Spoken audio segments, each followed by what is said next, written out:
guys? Welcome into Ball Knowledge with Teddy Ball. We're going to do some quick instant reactions to the Rams and Eagles game.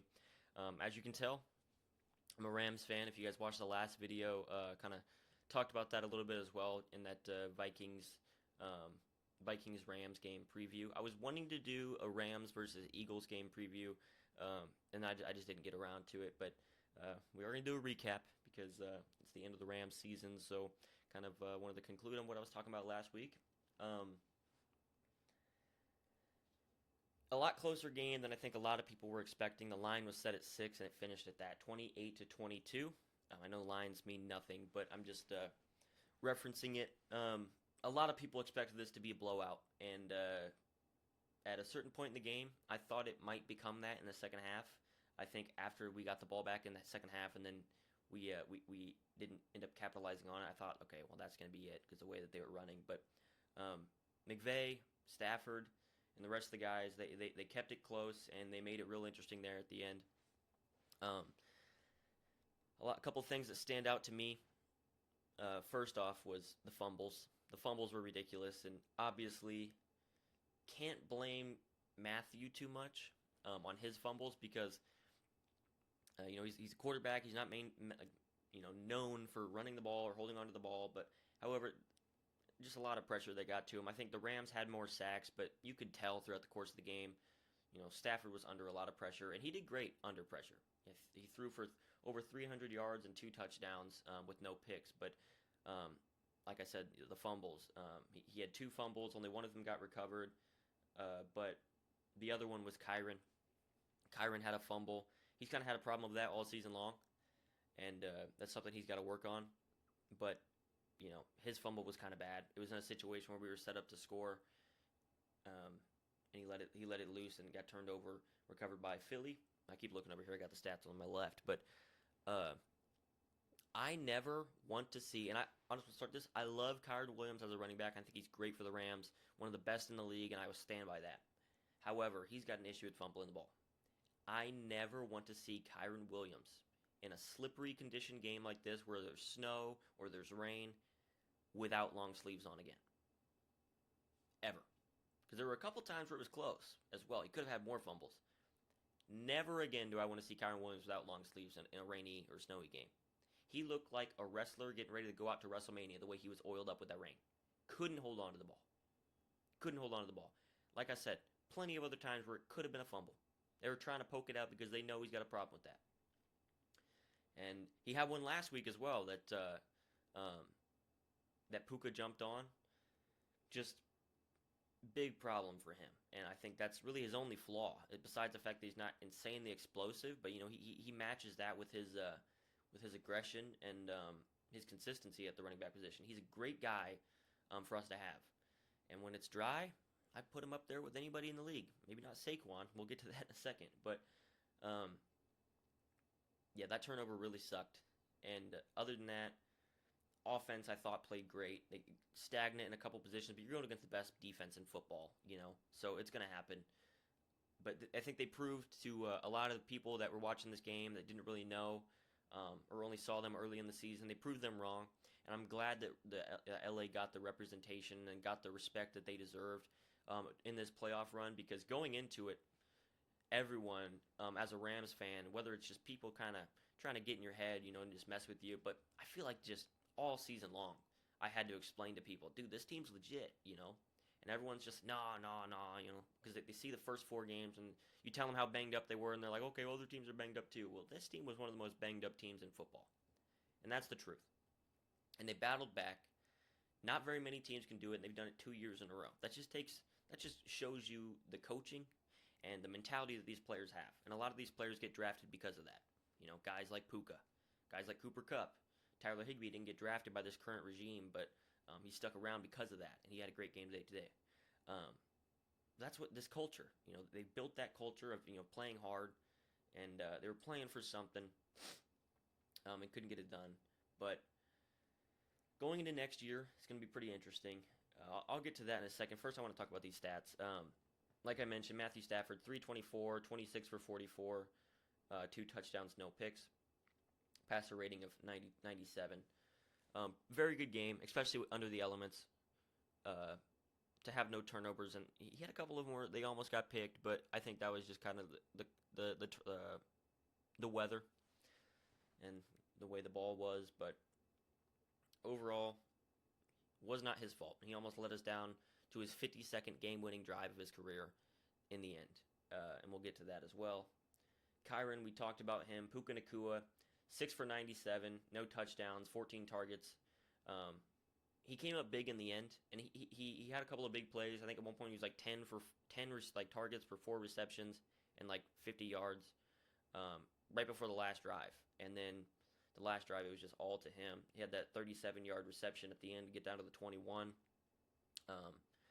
Demarcus Robinson had a good game too. I didn't even really realize this, but 3 for 74.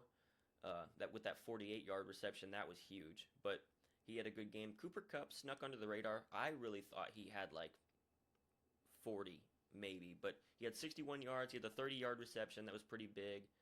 Tyler Higbee, 7 for 54. Receiving was great. You know, anytime you throw for 324, you're going to have good receivers.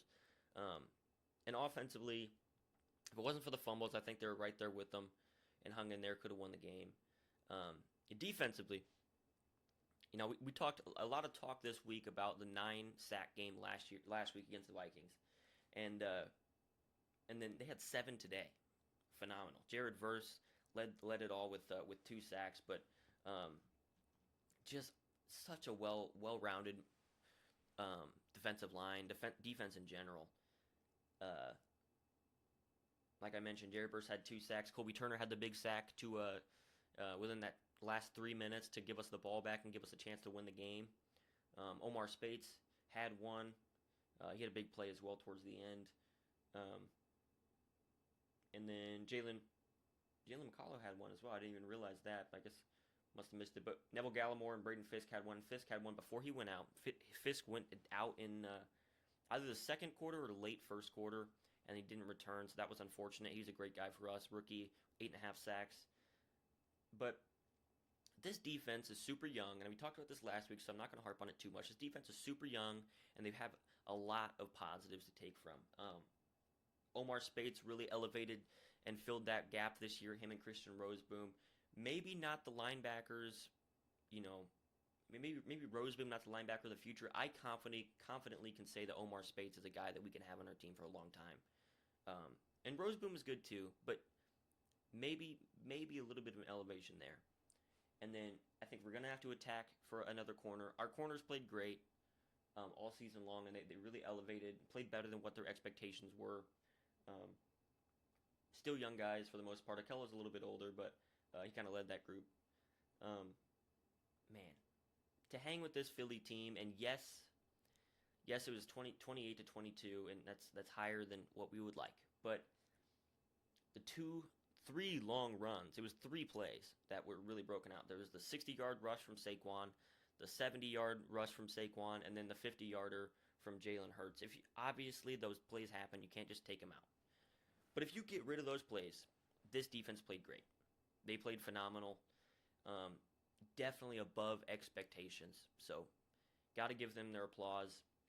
This is a hard game to win. That offense is stout. That defense is the best in the league, okay? And you came in there in their place, and you made it one hell of a ball game. So, give credit to the Rams. Much respect for them. And hopefully they'll be able to put it back there next season. Now getting into that. Kind of talked about the game itself and this season, but I did want to talk about next season because it's a little bit scary, a little bit gloomy for us Rams fans. The defense is going to be better, I believe. They're going to play more like they've played in this playoffs. Maybe not have 7 or 9 sacks every game. That's not going to happen. But I do think that this team is going to get better than what they were in the regular season, whether because of health. We were super banged up for half the season, but also just playing together. They're super young. I think the second youngest defense or the youngest defense in the NFL, the least expensive defense in the NFL in terms of money gone out to that team. So they really got better, especially from that Week 12 matchup against Philly, from where they were then to where they are now. Exponential growth. So I think that's going to be the focal point for us next year. And there's no question about that. That D-line, super strong. Byron Young was in his second year this year. Colby Turner in his second year. Jared Verse was a rookie. Braden Fisk was a rookie, okay? Got a lot of guys. Omar Speights was a rookie. Cam Kitchens was a rookie. McCullough was a rookie, okay? Youth on this team elevated. And that's just something that Les Snead and Sean McVay are able to find, man. I mean, last year we talked a lot about it with the rookies. As Kyron elevated, I think this was Kyron's third year, but he stepped up big time as a young guy last year. Puka, rookie of the year last year, drafted in the 5th round. And just all around from everywhere. That's just how this team has been, you know, especially when you don't draft in the first round since 2016, and the one pick you have in the first round in almost a decade, you nail it. Jared Verse, excellent pick. That guy is going to be the future of this team, and it's not like he's going to be a TJ Watt or where he's just the center face of that defense, which I do think he could be on another team. But this team, I genuinely believe, for the next couple of years is going to be a well-oiled machine, and you're not going to be able to just double Jared Verse. You're not going to be able to double a lot of these guys, because if you do, you're going to leave another one open, and they're going to make a play, like Kobe Turner at the end of the game. Okay, like Omar Speights when he got that sack. They work off each other very well. They got a lot of things to work on. They're young, but they just hung in with one of the best offenses in the NFL for 4 quarters and almost won the game. So credit to the defense. They've done a great job. Now to the future of that offense, though. Like I mentioned, there's a lot of young guys on there that are very good. Puka, only 23 years old. Kyron, I think, is only 23 years old. On the line, you got Bo Limmer. He's played really good this year. Had a couple of penalty problems in the playoffs last week and later on in the season. But overall, he's a rookie lineman, and he played well above what people were expecting from him. Still some guys that are going to stay pretty good for us. Other than that, D-Rob and Cooper Kupp, but the age of Cooper Kupp and Matthew Stafford worries me. Now, do I think they're going to be straight up bad next year? Absolutely not. Matthew Stafford just went out and threw for almost 350 yards, didn't turn the ball over through the air, and had 2 touchdowns in a snow conditioned game like that. And I know he had to push the ball down the field because you're trailing, but dude, he's legit. He's still legit, and his arm strength is still there at the age of 37.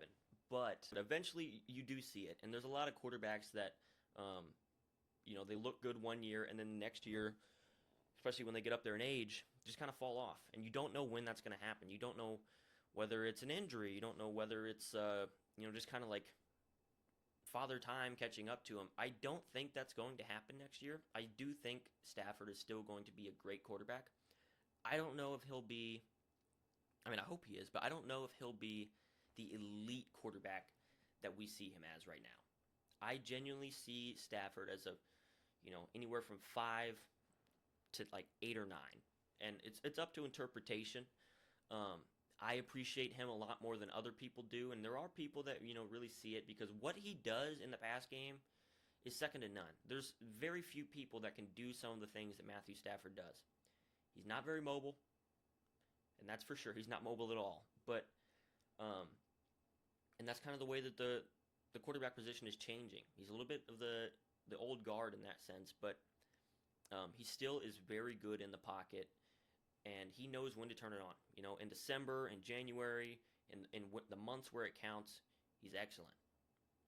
He's excellent. He's the opposite of Toyota Thon Love over the Packers. He's the opposite of that. He's the opposite of Jared Goff over in Detroit, which I am very glad they are eliminated. That's kind of why it's been a little bit easy for me to get through this loss, because as long as the Lions lose, I'm fine with that. And that might be a little petty, but man, those Lions fans are annoying. Those Lions fans are so annoying to us Rams fans. And I don't know what it was, man. We had an equal trade. It's like, you guys are set up for the future. We're set up for now. And, shook your hand and we got the trade done. Worked out for both of us. But then everybody just started hating on us. We go and play them last year in the playoffs, and they just boo us. Boo Matthew Stafford. It's like, all right. I digress. But anyway, that's up for grabs. We're going to see how Stafford does next season. Cooper Kupp, I really hope I don't know what's going on with him. It's been weird. Because if you look at him play, it's not like he's moving real slow. It's not like he just fell off the face of the earth. He really just doesn't seem to be as implemented in the offensive game plan. And yes, Puka Nacua is one of the best wide receivers in football, PFF number one to be exact. But still, you'd think he'd be getting more touches. Last season, we saw it. I mean, him and Puka were just played off each other the best you could imagine. They played phenomenal. And this year it was a lot different. He had a success early on, but then I feel like after a certain point of the season, it's like Cooper just was kind of there. He was kind of just there for the ride, and he's made some big plays. He's had a couple of games. I think he had like 2 games with 1 reception for 29 yards. He had the big reception today, and he makes plays every once in a while where you're like, wow, man, Cooper Kupp, he's still doing it. But it's not consistent enough where you're like, is he still one of the best receivers in football? Because unfortunately, I don't think he is anymore. And it's not that he doesn't have the ability to be. He doesn't have the production to be. He's not getting the ball. So, I hope I can get shut up by that because Cooper Kupp is one of my favorite players. I got a Cooper Kupp jersey on right now. Okay, I got a Cooper Kupp jersey on the wall back there. My dog is named Kupp. Okay, my previous dog before Cooper Kupp was in the NFL, his name was Cooper, so I was like, oh, you know what, it's kind of cool. But I really hope he stays as a Ram his whole career. But with that being said, I wouldn't want to keep a guy on the team that has that big of a contract hit if he's not producing. Money can go elsewhere. We can get draft capital from that. We can do something. But he didn't do a whole lot to show that he deserves to stay on this team for the long run. If there is one more push, if there's anyone that's really going to get traded, probably be him. There was trade rumors on earlier in the season, and then we started winning games, so they died down. But I was opposed to him then, and I'm still opposed to it. I want him to stay a Ram. But Cooper Kupp scares me, and his future. I hope he can get it together. I hope it was just something that he was dealing with. I know he was banged up towards the end of the year, and Puka just really took over. But we'll see how that goes. Anyway, guys, that'll wrap it up here for my reaction of the game. 28-22, Philadelphia Eagles. I will be rooting for the Eagles to win the Super Bowl. I think they have the best chance out of the NFC. They're going against Commanders next week, so that should be a good game. And then, as of recording, I haven't yet seen the Bills and Ravens game, but the winner of that will play the Chiefs in the AFC Championship game. So I'm sure we're going to have a great Super Bowl. We're going to have a great rest of the playoffs. I wish the Rams were in it, but at the same time, hopefully we lose to the future Super Bowl champion Philadelphia Eagles. Thank you guys for tuning in.